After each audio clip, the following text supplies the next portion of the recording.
ये पहले तो इसके लक्षण की ही हम लोग बात कर लें, उसके बाद इसके कारण पे आएंगे, उल्टा आए तो ज़्यादा अच्छा है।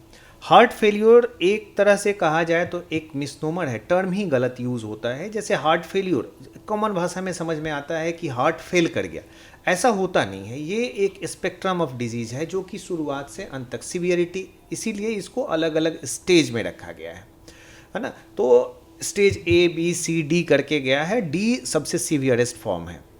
तो अगर हार्ट फेल्योर का जो लक्षण होता है, इसको हम लोग सबसे पहले देखें। ये अमूमन हमें चलने में सांस फूलेगा। हार्ट फेल्योर का जो अर्लीस्ट सिम्टम है, कुछ भी हम काम करें तो जल्दी थक जाएंगे, सांस फूलेगा। उसके बाद जो और भी पहले जो हम लोग कुछ ओबीज पेशेंट्स में देखा जाता है कि जब झुक के लैस सूज के बांधते हैं, तो जब भी झुकेंगे तो उनको लगेगा कि सांस हमारी तेज हो रही है, सांस फूलने लगता है। These are the earliest symptom of heart failure. पैरों में सूजन हो जाना, रात में लेटते हैं तो उठ के मिडनाइट के बाद उठ के उनको खांसी होने लगेगी, सांस फूलने लगेगा, थोड़ा देर टहलेंगे तो फिर ठीक हो जाएगा, फिर वो लेट जाएंगे, इसको पीएनडी बोलते हैं। इसके आगे का जो स्टेज होता है, जैसे ही लेटेंगे सांस फूलने लगेगा, उठ के बैठ जाएंगे, फिर वो नॉर्मल हो जाएंगे, इसको ऑर्थोपनिया बोलते हैं। तो ये सब मुख्य लक्षण हैं, लेकिन ये अचानक सब में होते नहीं हैं। और हार्ट फेल्योर टर्म से घबराने की बात नहीं है, heart failure stage by stage होता है।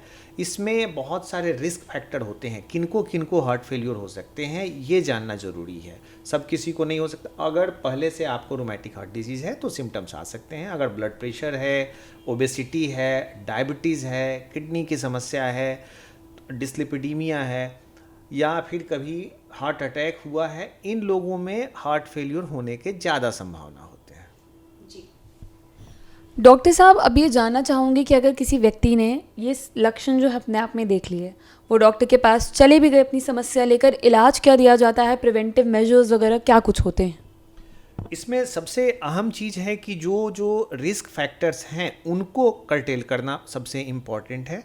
हम लोग उसके बाद उनका वर्कअप करके देखते हैं कि इनमें क्या क्या चीज़ें हैं। जैसे अगर डायबिटीज़ है, ब्लड प्रेशर है, uncontrol blood pressure, suppose that कि आपका हार्ट काम सही कर रहा है लेकिन ब्लड प्रेशर आपका 200-240 रह रहा है, तो आप समझिए कि इतना ज़्यादा प्रेशर पे हमारे हार्ट को पंप करना पड़ रहा है, तो थकेगा जल्दी। इस केस में हम सिर्फ अगर ब्लड प्रेशर कंट्रोल कर दें तो पेशेंट के हार्ट फेल्योर के सारे सिम्टम चले जाएंगे। अगर बहुत ओबेसिटी है, वेट रिडक्शन करा दें, डायबिटीज़ अनकंट्रोल्ड है, डायबिटीज़ कंट्रोल कर दें, तो और ये सबसे ठीक हो जाती है। ऐसे पेशेंट्स को हम लोग एडवाइस करते हैं कि आप पानी ज़्यादा ना पिएं, नमक की मात्रा कम से कम यूज़ करें, कम करें, 4 ग्राम या उससे भी कम यूज़ करें, तो इस तरह से उनको लाभ मिलता है। बहुत सारी दवाइयाँ हैं, डायरेटिक्स है, और उसके लिए डिजीज़ मॉडिफाइंग ड्रग्स, आजकल बहुत अच्छी अच्छी ड्रग्स आ गई हैं, SGLT2 इनहिबिटर, अर्नी, जिसको देते हैं तो काफ़ी लाभ होता है।